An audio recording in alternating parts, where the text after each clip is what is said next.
ব্রাজিলের football federation পরিদর্শন করে গেছে মাঠ। কি বললো, কি পেলেন, কি ওদের কাছে কি বার্তা এলো? দেখুন, ইতিহাস হতে চলেছে আগামী 3রা অক্টোবর দুর্গা পুজোর জাস্ট পূর্বে। আমরা যখন এমনি আনন্দে থাকি, সেই আনন্দে মেতে ওঠার একটা বিশাল বড় কারণ আমরা প্রত্যেকে বাঙালিরা, আমরা প্রত্যেকে ফুটবল প্রেমী। We are all crazy about football. আর আমরা যাদের জন্য গলা ফাটাই, কখনো ব্রাজিলের জন্য গলা ফাটাই, কখনো আর্জেন্টিনার জন্য গলা ফাটাই, এবার কখনো স্পেন, কখনো পর্তুগালের জন্য গলা ফাটাই, এবার আমরা সুযোগ পেয়েছি ইন্ডিয়ার জন্য গলা ফাটাবো। এবং ইন্ডিয়ান জার্সি পরে আমাদের ছেলেমেয়েরা, আমাদের মেন্স ন্যাশনাল টিম, তারা ব্রাজিলের national team, world cup playing টিমের বিরুদ্ধে খেলবে, তাও আমাদের পশ্চিমবঙ্গের মাটিতে।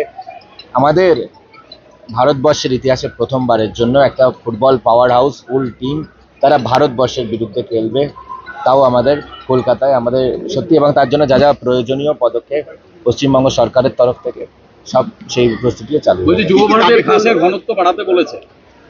আমি জানি না এইসব কথাবার্তা কোথা থেকে আসে। যুব ভারতী যারা আমার ওখানে যারা এসেছিলেন ব্রাজিল টিমের, যারা প্রতিনিধিত্ব ব্রাজিল কনফেডারেশনের, তারা ভীষণই খুশি ব্যবস্থা নিয়ে, এবং তারা তাকিয়ে আছেন কখন ইন্ডিয়া ব্রাজিল ম্যাচ হবে।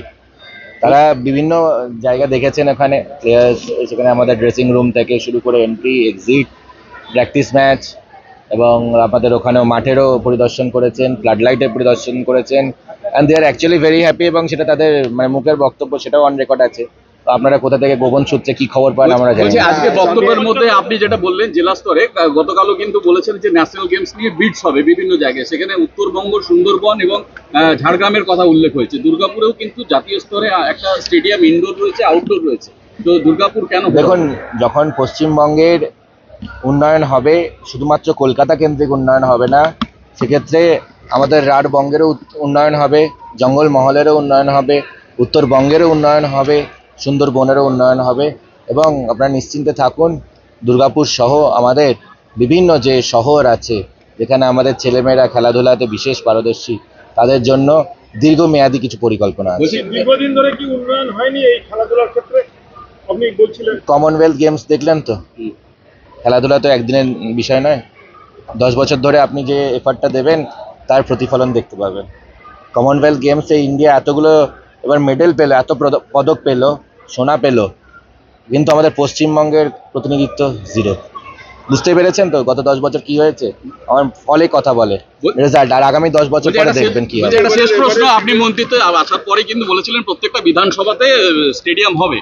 দুর্গাপুরে অলরেডি একটা স্টেডিয়াম জাতীয় স্তরের রয়েছে, ভগৎ সিং স্টেডিয়াম, এবং যেখানে স্টেডিয়াম নেই সেখানে স্টেডিয়াম হবে, এবং যেখানে স্টেডিয়াম আছে সেই স্টেডিয়ামকে আপগ্রেড করা হবে।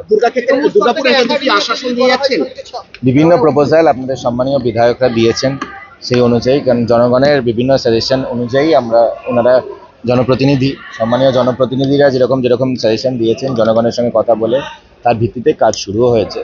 এবং এগুলো কাজ করতে ডেফিনেটলি আপনারাও জানেন, যেগুলো তো আমি যদি নিজেও চাই, পরের দিন সকালে কিছু হয়ে যাবে না, কিন্তু সেই কাজ প্রক্রিয়া চালু হয়ে গেছে, নিশ্চিন্তে থাকুন।